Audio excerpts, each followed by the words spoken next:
আল্লাহ তোমার দুনিয়ায় আমি কি অচল অসহায় পথে পথে ঘুরছি। রে কি খবর ভাই? আবার কি করো? আবার নতুন করে ভং ধরছো নাকি? না ভাই। হ্যাঁ না ভাই, ওই দিন চাচারে একারে পাইয়া খুব মজা হয়েছে, একটা দিন। কি আবার ভং ধরছো? রোজা রমজানের দিন আমার এক মন বুঝাইয়া টিকটাক করো, আমারে বোকা পাইছো? না ভাই, আমি আর টিকটক ফিকটক করবো না ভাই। আমি সব আমার বন্ধুরে দিয়ে দিছি আর আল্লাহর কাছে প্রতিজ্ঞা করছি আমি এখন থেকে এসব আর করবো না ভাই। 5 ওয়াক্ত নামাজ পড়বো, ভালো কাজ করবো ভাই। দোষটা একটু বেশি দিয়ে ফেলাইল না তো? না ভাই, আবার দিমু কিন্তু, একটা দিমু। মাইরেন না ভাইজান গো, পাগল ছাগল ছেলা ও কমাইছে। ভাইজান মাইরেন না আমারে। দোষটা কি বেশি দিয়ে ফেললাম? এই গে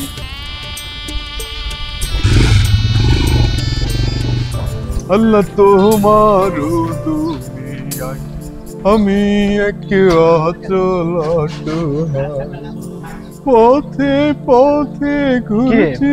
মাজেদ না কি আর খারাপ উল্টা পাল্টা টিকটক করবা? একবারে জনমের মতো শিক্ষা হয়েছে। চোরে শোনে না ধর্মের কাহিনী। বন্ধু মারা গেছে, ভাবলাম এটা দেখে একটু ভালোই। কই আবার শুরু করে দিচ্ছে। আল্লাহ পাপ তো আগে করছিলাম, আল্লাহ আল্লাহ পাপ করার পর তো মাফ চাইছি, আল্লাহ মাফ করো না কেন? আল্লাহ তোমার দুনিয়ায় আমি কি অচল অসহায় পথে পথে ঘুরছি। আল্লাহ তোমার দুনিয়ায় আমি এক অচল। আসসালামু আলাইকুম ভাই। ভয় পাইছেন? মাজেদ না, তোমাকে এরকম বিমর্ষ লাগছে কেন? কি কোনো সমস্যা তোমার? আল্লাহ তোমার দুনিয়ায় আমি কি হয়েছে আমাকে বুঝিয়ে বলো না, কি হয়েছে তোমার? ভাই আমার সব শেষ হয়ে গেছে ভাই। আহা, ছেলে মানুষের মতো কান্না করো না তো। কি হয়েছে বলো, আমাকে খুলে বলো কি হয়েছে সব তোমার? শুনবেন ভাই। হ্যাঁ বলো, আমি শুনবো। আমার 2টা বুদ্ধি দরকার ভাই, আমার 2টা বুদ্ধি দেবেন। আহা মাজেদ, কি হয়েছে একটু খুলে বলো তো। আমার নামাজ পড়ার ভালো হয়ে যাওয়ার কথা শুনে ভাই আমার টিকটকার বন্ধু আমাকে ঠকাই দিয়েছে ভাই। আমার কিছু বুদ্ধি দরকার ভাই। মাজেদ কান্না করো না, ছেলে মানুষের মতো কান্না করো না তো। ঘটনাটা কি আমাকে খুলে বলো। আমার ওই টিকটকার বন্ধু একদিন এসে আমাকে বলল কি যে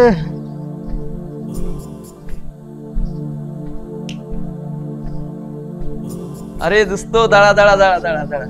আসসালামু আলাইকুম। তুই নামাজে যাসনি? না শুন, গুরুত্বপূর্ণ একটা আলোচনা আছে, একটু এদিকে আয়। গুরুত্বপূর্ণ আলোচনা কি?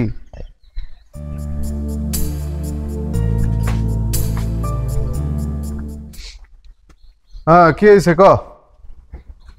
দোস্ত মানুষ তো মরবই, এটাই তো স্বাভাবিক। এটা নিয়ে এত টেনশন করে লাভ আছে? চল আবার কন্টেন্ট তৈরি করা শুরু করি। নতুন একটা কন্টেন্ট আসছে না, ধনকে চিনলি ননি রে তুই মনকে চিনলি না। আরে দোস্ত এটা করলেন এখন কঠিন খাবে না। মানে দোস্ত কন্টেন্ট যদি ঠিক মতো তৈরি করতে না পারি আর আপলোড করতে না পারি, তাহলে তো ফেসবুক, টিকটক, ইউটিউব সবই তো ডাউন হয়ে যাবে দোস্ত।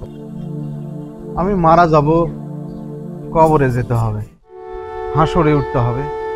আমি আমার জীবনটাকে সেভাবেই সাজাতে চাই দোস্ত। মানে পরকালে ভালো থাকতে চাই। আল্লাহ যেন আমাকে ভালো রাখে দোস্ত। তাইলে এই সাইটগুলো সবগুলো আমারে দিয়ে দি, অযথা সাইটগুলো নষ্ট করে লাভ নেই, কিছু টাকা পয়সা কামাই। তার মানে তুই ভালো হবি না? ভালো তো হবই, মানে একবারে তার ভালো হওয়া যায় না দোস্ত। সেদিন তো তুই বললি আস্তে আস্তে ভালো হবো। আর কোনো কথা আছে তোর? রাগ করলি দোস্ত? না হলে আয় দুইজন মিলে একসাথে কন্টেন্ট বানাই। জাসকান দোস্ত কিছু তো একটা ক।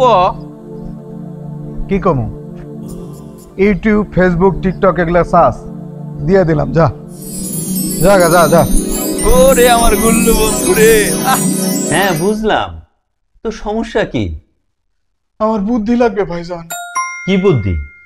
আমি চলতে পারতেছি না ভাই, আমার সব ইনকাম বন্ধ হয়ে গেছে ভাই, আমার একটা চাকরির ব্যবস্থা করে দেন না ভাই। এই জন্য টেনশনে পড়ে গেছো? জি ভাই, আমি আমার মোটরসাইকেলের তেলটা পর্যন্ত কিনতে পারতেছি না ভাই। আহা, কান্না কান্না থামো, কান্না থামাও, তোমার গ্রামে ফিরে যাও। না, উল্টা পাল্টা টিকটক ইউটিউব ফেসবুকের কন্টেন্ট বানাই দেখা গ্রামের লোকজন খারাপ কয়, আর মাও কয়া দিছে যে আমার বাড়িতে ঢুকতে দিব না। এখন আমার হাতে যে টাকা পয়সা ছিল ভাইজান সব শেষ হয়ে আসতেছে, এখন আমি কি করব? আমাকে একটা বুদ্ধি দেন ভাইজান। এই কান্না করো না।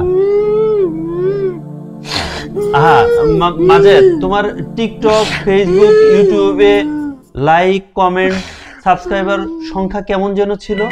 জি ভাইজান, সবগুলোতে অনেক। আমার টিকটকে হচ্ছে আপনার 3 মিলিয়ন, ফেসবুকের 8 লাখ, আর ইউটিউবের সাবস্ক্রাইব ভাই 2 লাখ। তুমি তাহলে আবার টিকটক করো। কি কোন ভাই? না না, আমি এসব ভিডিও টিডিও ছেড়ে দিছি ভাই, আমি আর এসব করবো না, এসব হারাম কাজ ভাই। আমি জান্নাতে যেতে চাই ভাই, আমি আল্লাহর জান্নাতে যেতে চাই। আলহামদুলিল্লাহ, আল্লাহ তোমাকে হেদায়েত দান করেছে। শুকরিয়া, আলহামদুলিল্লাহ ভাই। আমি তো তোমাকে ভালো কন্টেন্ট বানাতে বলেছি। মানে তুমি কন্টেন্ট তৈরি করবে এমন যে কন্টেন্ট দেখে মানুষ খারাপ কাজ ছেড়ে দিবে, ভালো পথে চলা শুরু করবে। আস্তাগফিরুল্লাহ, কি কোন ভাই? ভিডিও করা হারাম, আপনি আবার আমাকে হারাম কাজ করতে বলতেছেন ভাই? হ্যাঁ, বাস্তবে যেটা হারাম ভিডিওতেও সেটা হারাম, আবার বাস্তবে যেটা হালাল ভিডিওতেও সেটা হালাল।